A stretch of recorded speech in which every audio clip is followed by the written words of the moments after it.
भाई Satya news channel में पहलवान जी आपका स्वागत है। धन्यवाद सत्या जी। आपके माध्यम से जितने भी पब्लिक जुड़े हैं उनका भी इस चैनल में स्वागत है, धन्यवाद करता हूं। आज के दौर में जो चुनावी माहौल का सरगर्मी चल रहा है, इसमें जातीय उन्माद ज्यादा दिखने को मिल रहा है, जिसमें कुछ कुछ राजद लोग अग्रणी भूमिका निभा करके इसको कार्य को करने में लगे हैं, जैसे सारिका पासवान जी। और देखिए, जातीय उन्माद इस चलते राजद के कार्यकर्ता फैला रहे हैं कि 20 साल से सत्ता से दूर रह गए हैं। 20 साल तो सत्ता में है नहीं, और 20 साल सत्ता से दूर रहे, उसके बाद वो क्या काम किए न किए, उनका 15 साल के कार्यकाल में बिहार कम से कम 100 बरस पीछे चल गया। इसी उन्माद में उनका तो सत्ता आ नहीं रहा है, तो देख रहे हैं कि हम पूरा बहुजन का समीकरण बनाकर चलें और पूरा बहुजन का वोट लें। लेकिन कुछ बहुजन का पार्टी जैसे जीतन राम मांझी जी हैं, वो एनडीए से गठबंधन है, चिराग पासवान जी हैं, वो एनडीए से गठबंधन है, तो सारा वोट तो बढ़ जा रहा है। और ये तो चाह रहे हैं खखन में। और आरजेडी ऐसा पार्टी है कि केवल अपने स्वार्थ के लिए काम कर रहा है, किसी को बनाने के लिए नहीं, दूसरा किसी शेड्यूल कास्ट के लोग को नहीं बनाएगा। और सारिका पासवान जैसे व्यक्तियों के सदस्यता में हैं, उनसे इस चलते बोलवा रहा है कि आप चिराग पासवान के पार्टी में देख लीजिए तो भूमिहार समाज का अग्रणी भूमिका है, मान के चलिए स्वर्ण समाज का भी है। तो सारिका पासवान से इस चलते बोलवाए हैं कि हमारा माने कि पासवान समाज का वोट बिखरे, भूमिहार लोग उन्माद पैदा करे, सारिका पासवान को गाली दे, इसके चलते भूमिहार का पर आरोप लगेगा और दूसरे कास्ट आरजेडी का वोट मिलेगा, इसी फायदा है। लालू यादव जी काहे नहीं बोलते हैं, तेजस्वी यादव जी भरे मन से काहे नहीं बोलते हैं कि परमेश्वर मुखिया मुर्दाबाद? सारिका पासवान से ही क्यों बुलाते हैं? परमेश्वर मुखिया उस शख्स हस्ती का नाम है कि आप 15 साल 20 साल पहले उस चीज को करके देख लिए उन्होंने। हम परमेश्वर मुखिया के बदले एक ही शब्द कहना चाहते हैं कि आपका जमीन है, आपका मकान है, आपको कोई जमीन जबरदस्ती कब्जा कर लेगा और आप थाना जाइएगा, थाना में केस नहीं लेगा, थाना चला देगा, वो किसी सरकार के संरक्षक हो जाएगा, वो सरकार के ही हिफाजत करने में लग जाएगा, वो पब्लिक पर ध्यान नहीं देगा, तो क्या करेगा? वैसे जब स्थिति आ जाती है तो वैसे में ही परमेश्वर मुखिया पैदा लेते हैं। और परमेश्वर मुखिया एक विचारधारा थे और वो विचारधारा हमेशा कायम रहेगा, उस पर कोई टीका टिप्पणी नहीं है। परमेश्वर मुखिया एकदम विचारधारा हमेशा रहेगा, हर इस समाज जो है दिल में बसते हैं।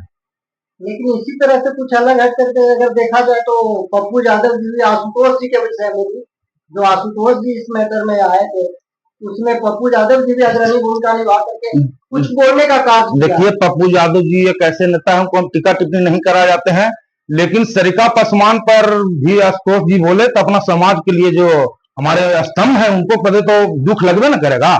हर एक समाज को मन की कोई भी कास्ट पे रहेगा। एमसीसी के लोग को मुर्दाबाद हम लोग कहते चल रहे हैं, हम आरजेडी वाले लोग को मुर्दाबाद भरे मन से कहते चल रहे हैं। फूलन देवी को तुम लोग हीरो मानते हो, हम करते चल रहे हैं। फूलन देवी पर भी अत्याचार हुआ था, तब शस्त्र उठाकर उन्होंने कार्रवाई किया, उसको तुम हीरो मान रहे हो। लेकिन हमारा परमेश्वर मुखिया भी जब भूमिहार और किसानों के जमीन को पर झंडा गाड़ा जा रहा था, तब परमेश्वर मुखिया ने आवाज उठाया, तो हम क्यों नहीं मसीहा माने? ऐसा तो देखने को भी मिला है कि आज सुशासन जिसके दम पर सुशासन बाबू सुशासन करते हैं, ये सुशासन का देन किसका है? परमेश्वर मुखिया का ही देन है। लास्ट ऑप्शन परमेश्वर मुखिया चुने, उसके बाद बिहार में जब रणवीर सेना का गठन किए तो पूरा मगध के धरती से झारखंड तक खेदने का काम परमेश्वर मुखिया नक्सलियों का किया। कहने का मकसद ये है कि जिस समय 90 के दशक में सिलसिलेवार से नरसंहार पर नरसंहार होते जा रहा था, वो किसी दो ही जातियों का हो रहा, हरिजन और बड़जन। इसी देखिए, इस बड़ी हेर फेर इसमें है। इसमें हमारे रामविलास पासवान एक नेता थे, आप सनारी नरसंहार के बारे में जानते होंगे। रामविलास पासवान उसी पर बोले थे कि नीचे में हरिजन मराता है और ऊपर में बड़जन मराता है, लेकिन बीच वाला क्या कर रहा है? उसी से पोल भंडा खुला, ये काम किसका है? जो दोनों दने काम कर रहा है। और इसी जब परमेश्वर मुखिया ऑप्शन लिए तो नक्सलियों के यहाँ से सफाया हो गया।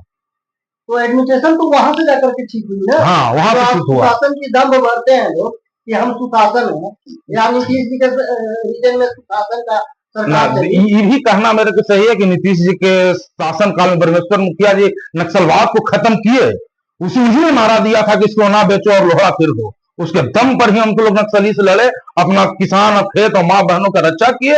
लेकिन नीतीश जी जब से सरकार में आए हैं, जिस हालत में नीतीश जी को सरकार मिला था, उससे बहुत बेहतर स्थिति पर लाए हैं नीतीश जी। रोड के जाल है, बिजली की जाल है, नल के जल है। आप औरत को देखिए कि जहां घर में औरत चौका से बेलना से बाहर नहीं निकलता था, उसको खींच करके स्कूल ले गए। स्कूल में आज महिला को नौकरी मिल रहा है, आरक्षण मिला। आज चलिए ठीक है, यहाँ तक तो चलिए कोई बात नहीं है।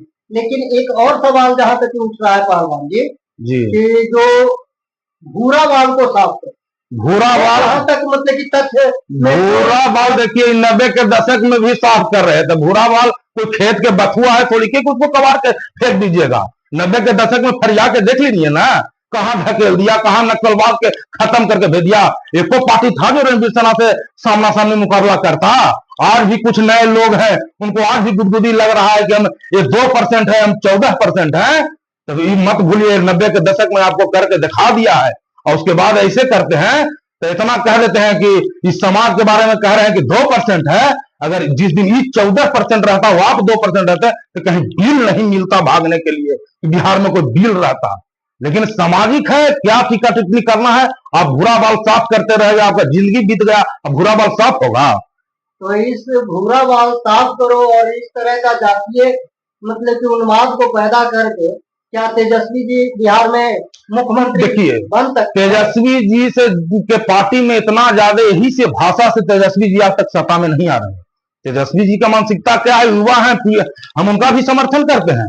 लेकिन उनका जो कार्यकर्ता है, उनसे दोगुना बोला जाता है सरकार आवेगा तक। उन्हीं लोग के भाषा से इनका सरकार 20 साल से नहीं आ रहा है। भूरा बाल आप साफ कर दीजिएगा, कभी आप हरिजन पर अत्याचार करिएगा। आपको तो सब आप देखिए ना, तो भूमिहार समाज अत्याचार कर दे, इतिहास उठा के देखिए कानून का, किसके पर ज्यादा हरिजन एक्ट का मामला है, किसके पर देखिए। अरे हिंदुत्व राष्ट्र है, हिंदू में सब एक है, और उसके बाद भी कि भूरा बाल साफ कर दीजिएगा। साफ कर दीजिए ना, रणवीर सेना दिखा दिया था ना 90 में, और फिर लग रहा है ना कि हम लोग बरियार हो गए हैं धन से और बल से। तो इसका भी बैठा नहीं है, इसका पास भी धन और बल की कमी नहीं है। अरे जहां जो है ठीक है, ये सब उटपटांग भाषा बोलकर समाज के गुमराह करने का काम करते हैं, और झूठ सच सत्ता में आने के लिए कि भूरा बाल साफ कर दीजिए, हमको इस चलते हरिजन वोट दे देगा। लेकिन ऐसा तो देखने को कहीं कहीं हमको मिला था, जिस मतलब कि क्षेत्र में हम घूमते जाते हैं, वहां पे भूरा बाल भी इनको ही सपोर्ट कर रहा था अंदर में। लेकिन जब से ये जातीय उन्माद जो पैदा हुआ, देखिए भूमिहार इतना इतना बुद्धिजीवी जात है ना कि भूमिहार भूरा बाल बोले, इससे भी तो विरोध है ये है। लेकिन भूमिहार ऐसा जाती है कि जिस गांव में 2 वोट हो ही जाता है, अगला बीजेपी की है तो अगला तीर को हो जाएगा। इतना बुद्धिजीवी को कोई के नेता नहीं मानता है। इस समाज में कोई नेता नहीं है, सब घर घर में नेता है। नेता कहा मानेगा है वो, सब कोई नेता है। अब भूरा बाल साफ कर दीजिएगा। ये ऐसा कोई माकलाल पैदा नहीं हुआ है हाथ में खाना के जाए उसे तलवार कहते हैं, और जो अपने स्वाभिमान के लिए मर जाए उसे भूमिहार कहते हैं।